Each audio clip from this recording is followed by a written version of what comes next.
নমস্কার। আমরা মানুষ মাত্রেই সুখ চাই। আমরা কেউ দুঃখ কামনা করি না। কিন্তু জ্ঞানী বা যারা সন্ত বা যারা জীবনকে গভীরভাবে বুঝেছেন, সেই সকল বুঝনদার লোক এক ধরনের দুঃখ কামনা করেন।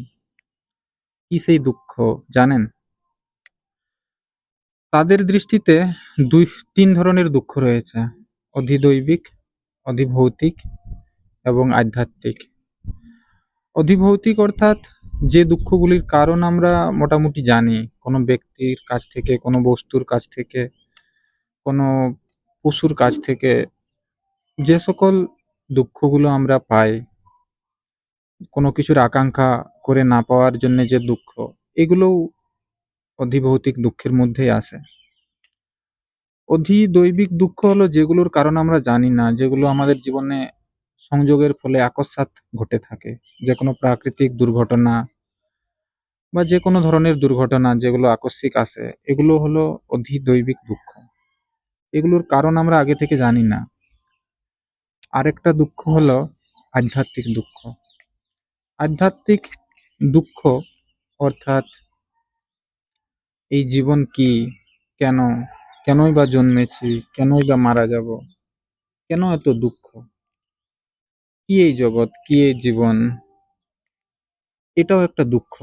এই দুঃখটা কিছু পেলেও, পাওয়ার পরেও থাকে, আবার যারা কিছু পায়নি তাদের মধ্যেও এই দুঃখটা আছে। কিন্তু যারা সংবেদনশীল, যারা জীবনকে গভীরভাবে ধ্যান দিয়ে দেখেন, তারা এই দুঃখটাকে চান, কারণ এই দুঃখটাই তাদেরকে সত্যের দিকে এগিয়ে নিয়ে যায়, জীবনকে বুঝতে সাহায্য করে। দেখুন, জীবনে যা কিছুই অর্জন করুন, দেখবেন কোথাও যেন একটা খালি খালি জায়গা থেকে গেছে।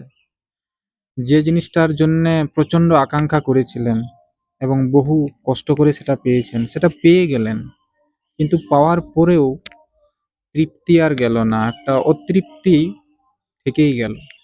এই যে অতৃপ্তি, এটাই হলো আধ্যাত্মিক দুঃখ। এই দুঃখটা অনুভব করা সত্যি সৌভাগ্যের ব্যাপার। এই দুঃখটাকে আমি চাইবো আপনারাও কিছুটা অনুভব করুন এবং সত্যকে জানার জন্য এগিয়ে আসুন। গতকাল গীতা ক্লাসে আচার্যজি, মানে আচার্য প্রশান্ত, যার কাছে আমরা গীতা এবং বিশ্বের অন্যান্য দর্শন শিখছি, তিনি এটা নিয়ে আলোচনা করেছিলেন একজনের প্রশ্নের উত্তরে। তো এ বিষয়ে আরো গভীরে যদি আপনি জানতে চান, বুঝতে চান, তাহলে আচার্যজির শিক্ষার সাথে যুক্ত হন এবং এই দুঃখকে গ্রহণ করুন। আপনার জীবন এই দুঃখ এলে, আর যাই হোক, চেতনাকে কিছুটা হলেও উপরে তুলবে। নমস্কার।